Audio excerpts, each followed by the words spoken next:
ओम शांति। आज प्यारे मीठे भगवान की मीठी मुरली मंथन की डेट है 10 मई 2021।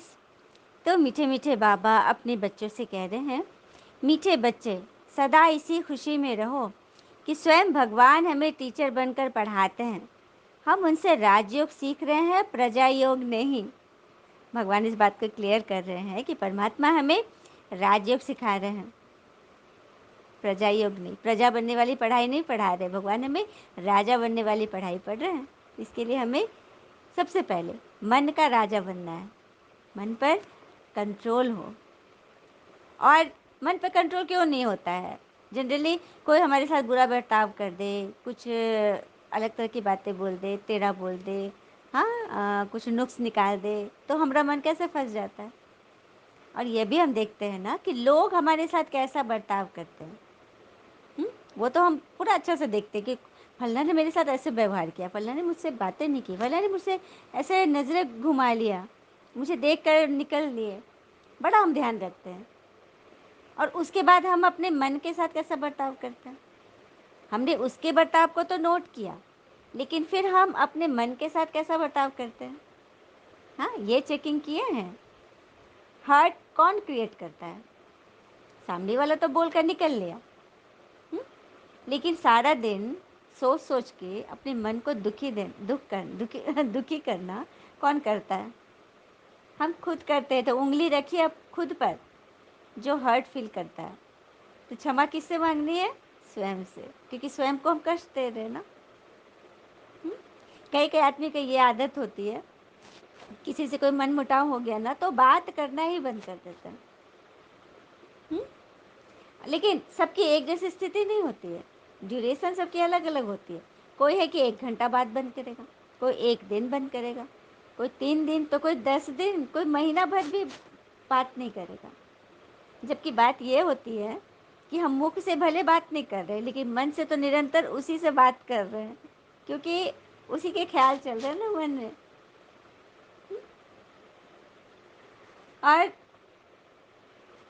कहते हैं ना कि मतलब कई आत्मा होते हैं ना कि नहीं इनको छोड़ दो, छोड़ दो, कुछ देर छोड़ दो ना तो ये अपने ठीक हो जाएंगे।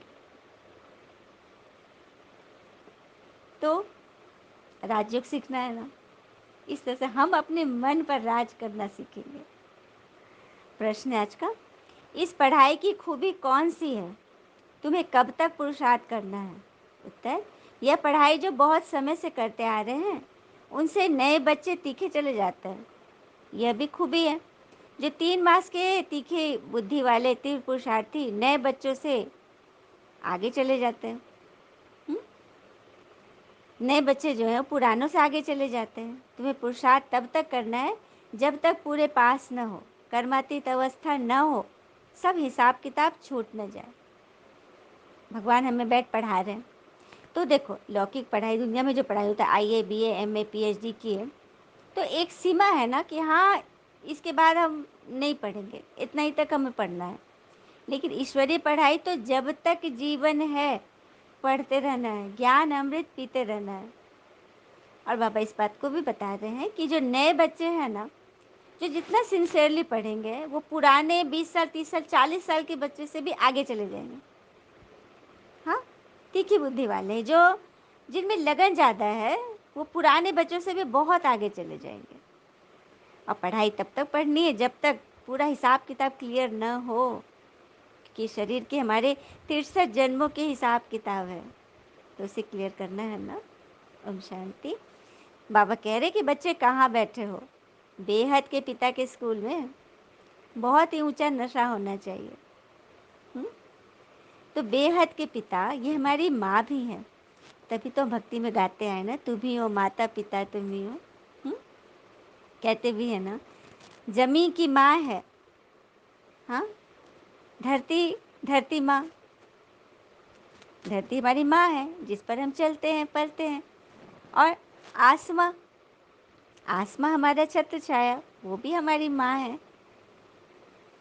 लेकिन सबसे प्यारा रिश्ता परमात्मा भगवान, उनके आगे भी तो माँ लगा हुआ है ना बड़ी बात।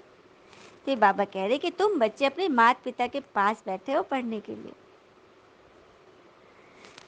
आगे बाबा कह रहे हैं, शिव के मंदिर में जाते हो, उसकी पूजा भी करते हो, तो जरूर वह कोई चीज़ है, लेकिन वो कौन है, शिवलिंग क्यों बनाया जाता है, यह नहीं पता, किनका प्रतीक चिन्ह है। तो ये परमात्मा शिव बाबा का प्रतीक चिन्ह है। भक्ति में चढ़ावा चढ़ाने की आदत है ना, दूध, दही, भांग, धतूरा, फूल, फल, तो ज्योति बिंदु की पूजा कैसे करेंगे? परमात्मा तो लाइट है ना, इसीलिए शिवलिंग उनका प्रतीक चिन्ह बनाया गया है, जिसको हम पूजा करते हैं। फिर आगे बोल रहे बाबा कि कर्मों के हिसाब किताब से तुम्हें छूटना है, तो तुम्हें अंदर में बड़ी खुशी होनी चाहिए कि बाबा हमको ऐसी दुनिया में ले जाते हैं जहाँ और कोई ऐसे स्कूल होते नहीं जो बच्चे बैठे हों और समझे परम धाम निवासी बाबा भगवान हमको आकर पढ़ा रहे हैं। मतलब ऐसा कोई स्कूल सुना है क्या कभी इस जीवन में कि जहाँ भगवान स्वयं पढ़ाते हैं? तो अंदर अंदर कितनी खुशी होनी चाहिए ना कि भगवान हमको बैठ राजयोग सिखा रहे हैं, प्रजा योग नहीं। प्रजा बनने वाली पढ़ाई नहीं बाबा पढ़ा रहे हैं। अब बच्चे पढ़े न पढ़े तो उसमें टीचर का क्या दोष? हम सभी आत्माएं उस पिता के बच्चे हैं, परम पिता परमात्मा आकर हमें पढ़ाते हैं। ये बड़ी बात है ना। बाबा बैठ घड़ी घड़ी बच्चों को सुजाग कर रहे हैं, माया फिर सुला देती है। अब तुम सम्मुख बैठे हो, समझते हो कि मैं तुम्हारा रूहानी पिता हूँ, मुझे जानते हो तुम, गाते भी हो ना, परम पिता ज्ञान का सागर है, पतित पावन, दुख हरता, सुख करता है। बाकी और किसी देवी देवता के लिए ऐसा थोड़ी न कहेंगे। यह गायन सिर्फ परमात्मा के लिए है। बाबा यहाँ बैठ हमें शूद्र से कन्वर्ट कर ब्राह्मण बनाते हैं, ऐसा तो कोई कर न सके ना। पिता ही हमें ब्राह्मण से देवता बना रहे हैं इस पढ़ाई के द्वारा। फिर बाबा कह रहे कांटा और फूल किसको कहते हैं, यह भी अब तुम समझ गए हो। कांटा जो किसी को दुख दे, देखो एक तो दुख देना भी कांटा गड़ाना हुआ, तो दुख लेना भी कांटा चुभाना होगा। खुद को, अपने मन को हम चुभा रहे हैं। किसी की बात लग गई तो हम सारा दिन मन में सोचते रह रहे हैं कि उसने ऐसा क्यों बोला, क्यों बोला। अब जैसे सुबह सुबह कोई हस्बैंड वाइफ के बीच कुछ बात को लेकर, जैसे पत्नी ने भोजन बनाया या फिर पति ने किसी और के बच्चे की तारीफ कर दी, होता है जनरली।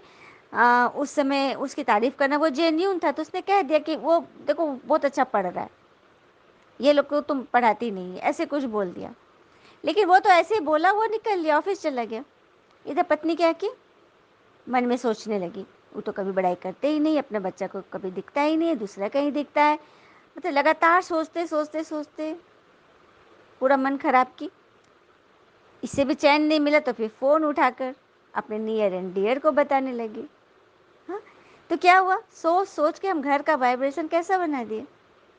छोटी सी बात थी, उसको हमने कितना रायता फैला दिया।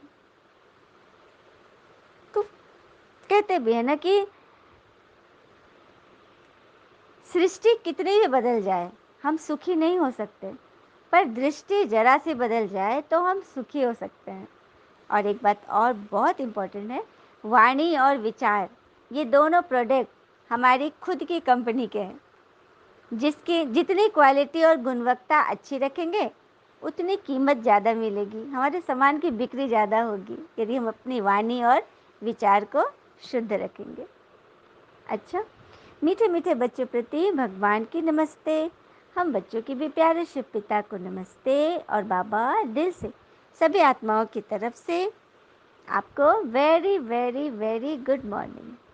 धारणा के लिए मुख्य सार है, पहली पॉइंट, इस हीरे तुल्य अनमोल जीवन को कौड़ियों के पीछे नहीं गंवाना है। मौत सामने खड़ा है, इसलिए अपना सब कुछ ईश्वर अर्थ सफल करना है।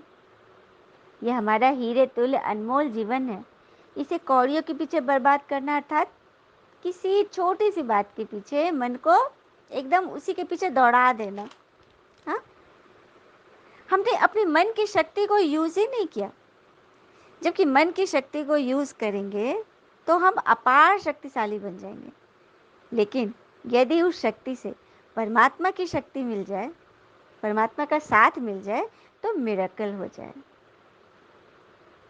दूसरी पॉइंट, पढ़ाई और पढ़ाने वाले से सच्ची प्रीत रखनी है। भगवान हमको पढ़ाते हैं, इस खुशी में रहना है। यह ईश्वरीय पढ़ाई जिसे स्वयं भगवान बैठ पढ़ा रहे, और हम बच्चे गॉडली स्टूडेंट। तो पढ़ाई से या पढ़ाने वाले से, खुद से भी बहुत प्रीति रखनी है कि हम भगवान से पढ़ रहे, हमारी बुद्धि इतनी क्लीन एंड क्लियर हो रही है, सद्बुद्धि हो रही है, इस खुशी में रहना है। और ज़रूरत पड़ने पर किसी की मदद के लिए सदैव तैयार रहें। एक बार की बात है, एक माँ और उसका बच्चा नदी के किनारे घूम रहा था। अचानक नदी में जोर से तूफान जैसा आया, हलचल हुआ, और नहीं, बच्चे का पैर फिसल गया, वो नदी के उधर उफनते पानी में गिर गया। काफ़ी लोग खड़े थे, वो माँ चिल्ला रही थी कि मदद के लिए, पुकार रही थी कि बचा लो बचा लो, बच्चे को बचा लो, लेकिन कोई नहीं कूदा बचाने के लिए। अचानक एक नौजवान आया और वो झट से उसमें कूदा और बच्चे को बचा लिया। अब तो माँ के तो आंखों से आंसू रुक ही नहीं रहते खुशी के, और वो उस लड़के को इतनी दुआ दे रही थी, मतलब लगा जैसे कोई ज़मीन आसमान उसको एकदम गिफ्ट में दे देगी। बेटा, तुम्हारा जीवन बहुत सफल है, तुम बहुत बड़े आदमी बनो, तुम्हारा सदा भला हो, तुम जन्म जन्म मतलब तुम्हारा राजाई घर में पैदा लो, मतलब क्या नहीं क्या उसको दुआ देती ही जा रही थी, देती ही जा रही थी। माँ की दिल की बात है ना, बच्चे पर कोई आँच आने से बच जाए तो फिर माँ को देखो कि झड़ी लग जाएगी दुआ की। तो इतनी दुआ देना कि वो बच्चा बड़ा हुआ, और बड़ा हुआ, अपना पढ़ाई लिखाई किया, और पता है वो अमेरिका का प्रेसिडेंट बन गया, जॉर्ज वॉशिंगटन उनका नाम।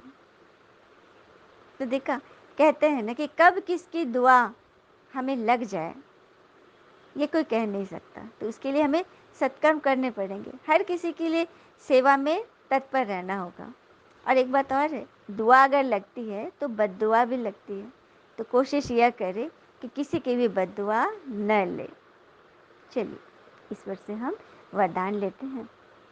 अधिकारीपन की स्मृति द्वारा सर्व शक्तियों का अनुभव करने वाले प्राप्ति स्वरूप भव।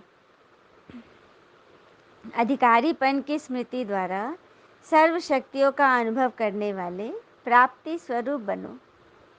जैसे यदि बुद्धि का संबंध सदा एक पिता से लगा हुआ रहे तो सर्व शक्तियों का वर्षा अधिकार के रूप में प्राप्त होता है। जो अधिकारी समझकर हर कर्म करते हैं उन्हें कहने व संकल्प में भी मांगने की आवश्यकता नहीं रहती। वह अधिकारीपन की स्मृति ही सर्व शक्तियों की प्राप्ति का अनुभव कराती है। तो नशा रहे कि सर्व शक्तियाँ हमारा जन्मसिद्ध अधिकार है। अधिकारी बनकर चलो तो अधीनता समाप्त हो जाएगी। भगवान कह रहे हैं कि सदा अपने मन बुद्धि के अधिकारी बनो, गुलाम नहीं। अब कोई राजा की सीट पर बैठकर कर्म कराएगा तो दरबारी राज की प्रजा तो उसकी बात सुनेंगे, क्योंकि वह राजा है, वो कमांड से कह रहा है, वो मतलब ताकत से कह रहा है, वो अपनी गुण से कह रहा है, तो उसकी बात सभी सुनेंगे। हाँ, तो अधिकारी समझकर हर कर्म करोगे तो तुम्हें किसी के सामने हाथ फैलाने की दरकार नहीं रहेगी कि कोई प्रॉब्लम आ गया, मुझे तो कुछ समझ में नहीं आ रहा, मेरी आंखों के आगे तो अंधेरा छा रहा है, आप ही कुछ रास्ता दिखाओ। नहीं, आप स्वयं अपनी सभी समस्याओं के लिए, अपनी सभी बातों के लिए स्वयं सक्षम हो। आपको किसी के पास जाने की दरकार नहीं, क्योंकि आप अधिकारी हो। तो नशा रहे कि सर्व शक्तियाँ परमात्मा ने हमें दे दी है, जो कि हमारा जन्मसिद्ध अधिकार है। जैसे परमात्मा के घर जन्म लेते हैं, मतलब जन्म लेना अर्थात भगवान को अपना पिता मान लेना, पहचान लेना, जान लेना। तो जैसे ही हम भगवान को जानते हैं और मुख से दिल से कहते हैं मेरा बाबा, तो बस सर्व शक्तियाँ हमारी अथॉरिटी बन जाती हैं। बाबा हमें सौंप देते हैं, वारिस बन जाते हैं उनके। तो अधिकारी बनकर हर कर्म करेंगे तो अधीनता किसी भी बात की समाप्त हो जाएगी। हम किसी भी चीज़ में किसी अधीन नहीं रहेंगे। स्लोगन: स्वयं के साथ साथ प्रकृति को भी पावन बनाना है तो संपूर्ण लगाव मुक्त बनो। स्वयं के साथ साथ प्रकृति को भी पावन बनाना है तो संपूर्ण लगाव मुक्त बनो। स्वयं की प्रकृति, हमारा शरीर किससे बना है? प्रकृति के 5 तत्वों से। तो पहले अपनी प्रकृति को सुधारो, तो बाहर की प्रकृति अपने आप संभल जाएगी, पावन बन जाएगी। अच्छा, ओम शांति। शुक्रिया मीठे बाबा, वो बाबा के प्यारे प्यारे बच्चे। थैंक यू बाबा। All is well always. ओम शांति।